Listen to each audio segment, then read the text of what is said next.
上神醒了。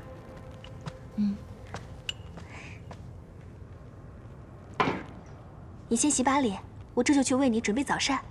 不必了，我想去趟紫宸殿，陪团子一起用早膳，他应该会欢喜的吧？是呀，小殿下可喜欢上神了，一定会高兴的。我这就带上神去。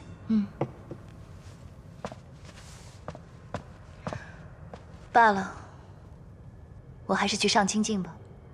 上神怎的不去陪小殿下了？毕竟不是自己亲生的，稍有怠慢又要被人批评，还是避避嫌吧。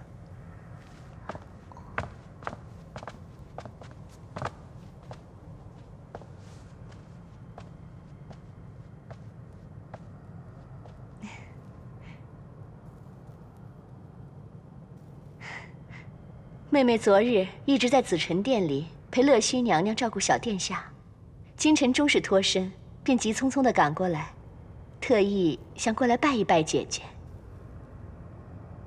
你既然这么急着来拜我，为何昨日初见时不拜，现在才拜？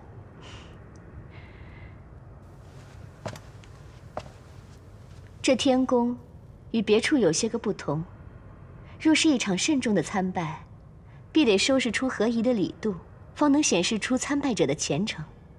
这按照天宫的规矩，姐姐方值天宫，妹妹便该来参拜的。只是这件大事，君上从来没同妹妹提起过，是以昨日初见，竟没能认出姐姐来，殿前失仪，倒让姐姐笑话了。此番妹妹来的这样迟，先给姐姐赔不是了。却是我初来乍到，不懂你们这天宫的规矩。听你这样说起来，倒还挺有趣的。那你便依着这规矩来拜我吧。方才妹妹已经拜过了呀。拜过了？你这拜也太平易近人了。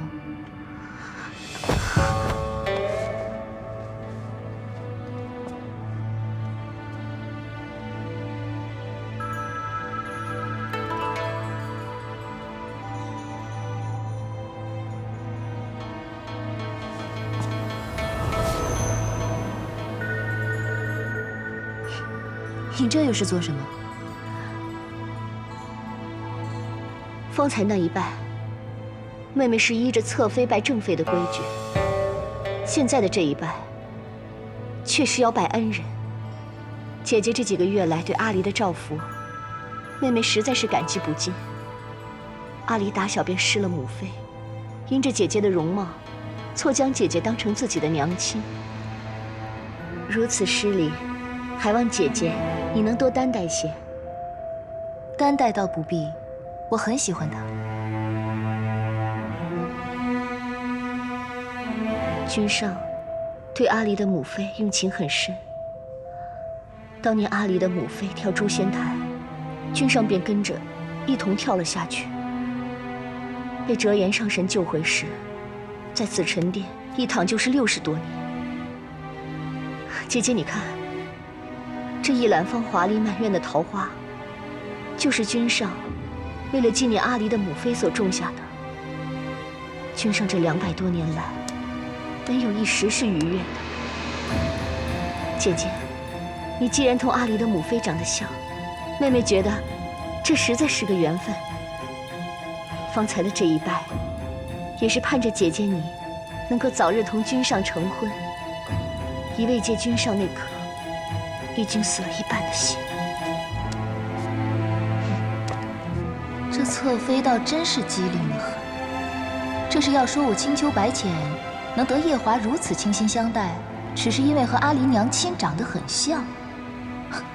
亏得我在凡界游荡时瞧了许多这样桥段的戏本子，方能入木3分地领会他这个话背后的意义。你既和我推心置腹地说了这么许多，我也应当同你讲几句心里话。姐姐请说。素锦，你心里所求的东西，并不是人人都想要的。做神仙，还是不要太聪明的好。姐姐说的话，妹妹听不太懂。听不懂是吧？听不懂的话，回去闭门思过几日，自然便懂了。是。先别急着起来，我还有几句话要提点你。我这个人呢，一向受四海八荒众仙朝拜，依的是我们青丘的礼。你若说要来正经的拜我一拜，需提前3日沐浴更衣，吃斋焚香，3日后方可向我行3跪9叩之礼。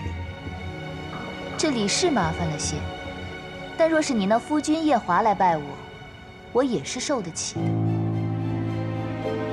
只是我一向不喜欢小仙们这样来拜我，我觉得太过繁琐，一守心意到了便可。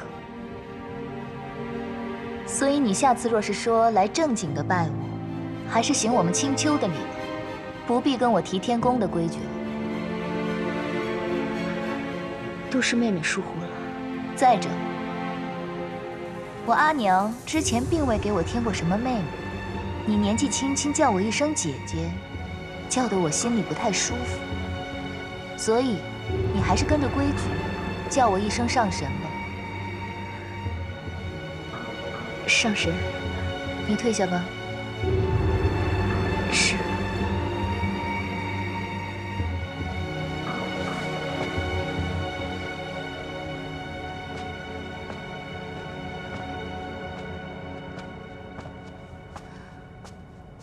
想不到夜华就是这样的情种。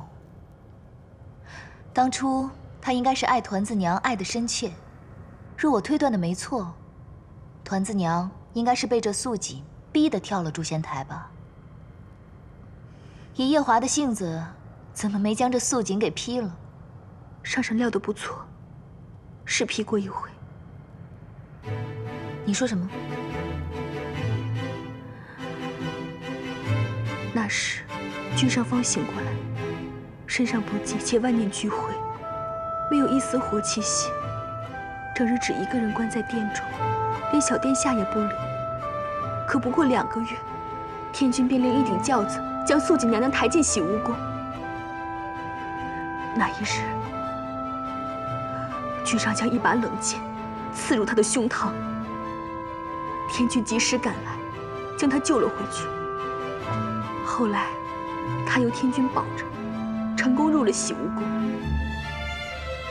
君上一直把她当成养着我家主子眼珠的一个罐子罢了。眼珠？他那双眼珠，便是从奴婢命苦的主子身上偷来的。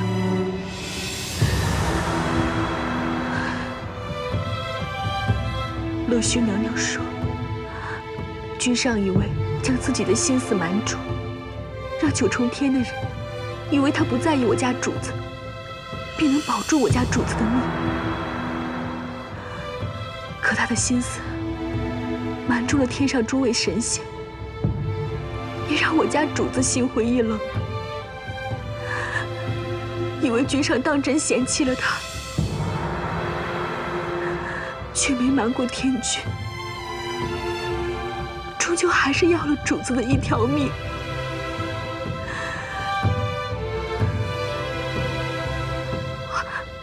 奴婢失言。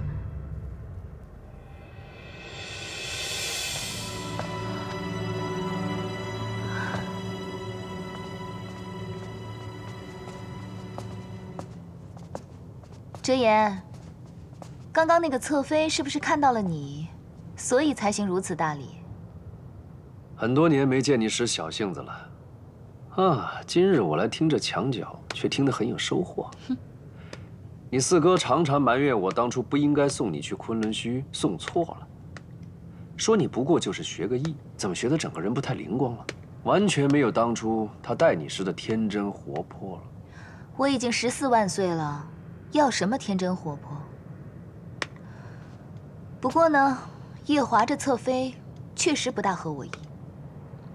我一向偏爱小仙机警灵敏，但机警灵敏过了头，在我面前自作聪明，我就不大喜欢了。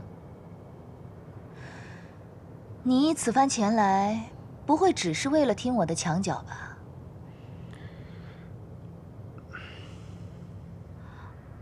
奴婢先去上清境，后着上身。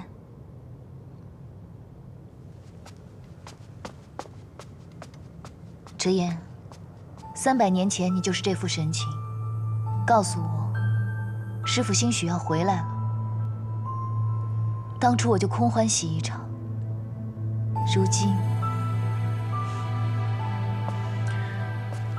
如今，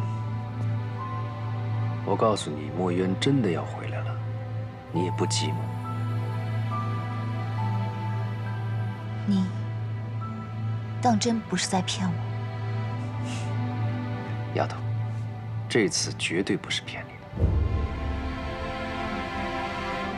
前些日子，我跟珍珍去了趟西海，办了一趟事情，在那里遇到了西海大皇子。那时候我就发现这西海大皇子身上的仙气很不一般，于是我就施了仙法，查探了一番。结果查探下来，竟被我发现他是2个人。醒着的那个是他自己，睡着的另一个如何？另一个便是你师父墨渊。你怎么知道的？你年少时也曾跟我学过这门法术。西海大皇子身上沉睡的另一个人，我随着他的源头追随过去，查出他是由一片一片破碎的灵力结合而成。试问这4海8荒，还有谁能够凭着虚无缥缈的灵力，将一个破碎不堪的人一片一片的重新结合起来？那也就是墨渊才有这个本事。再则，他是父神的嫡子，我是父神养大的，从小我们2个便在一起，他的仙气，我自然是熟悉得很。从前你曾经跟我提过，说墨渊灰飞烟灭之前，曾嘱咐你们10几个师兄弟等他。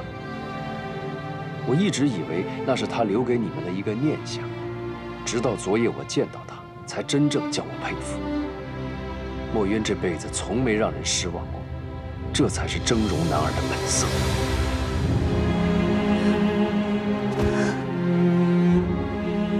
师父，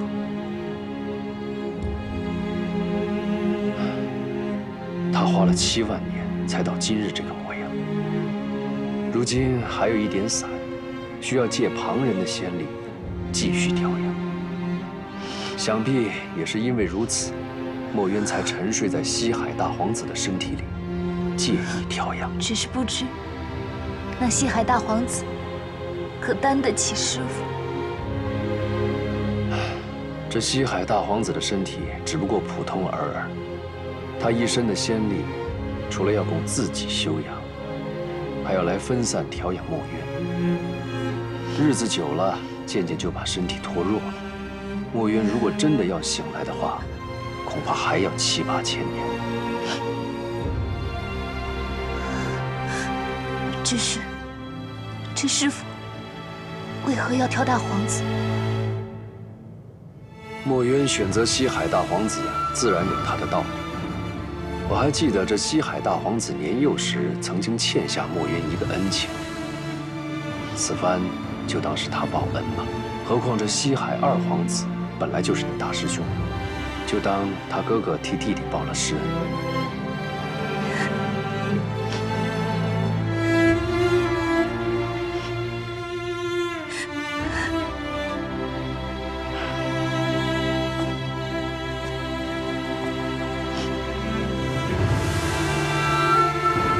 丫头，你怎么哭了？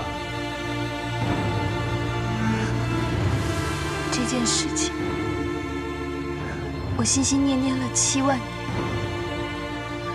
我真的怕又是空欢喜一场。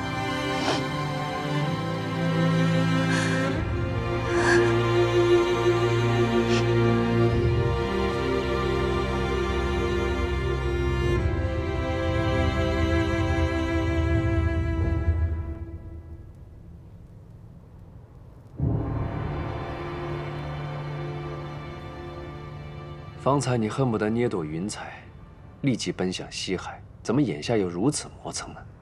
方才听完你说的这番话，我实在没办法好好的待在这9重天了。就算师傅还没有醒过来，我也想去看一看他。只怕你突然离开，没法对你未来的夫婿交代。来这上清静疗伤，我终归欠他人情。若是不告而别，显得我没度量；若是去告别一番，罢了。夜华君，多谢这几日的招待。芊芊，你真的要离开我了吗？上神留下这一封信就走了。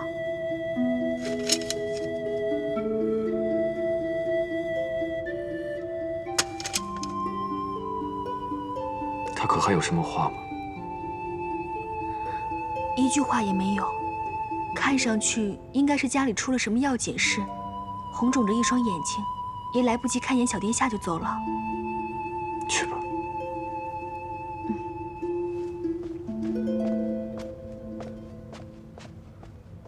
他不是刚来吗？怎么忽然又走了？有件事，他回青丘去处理。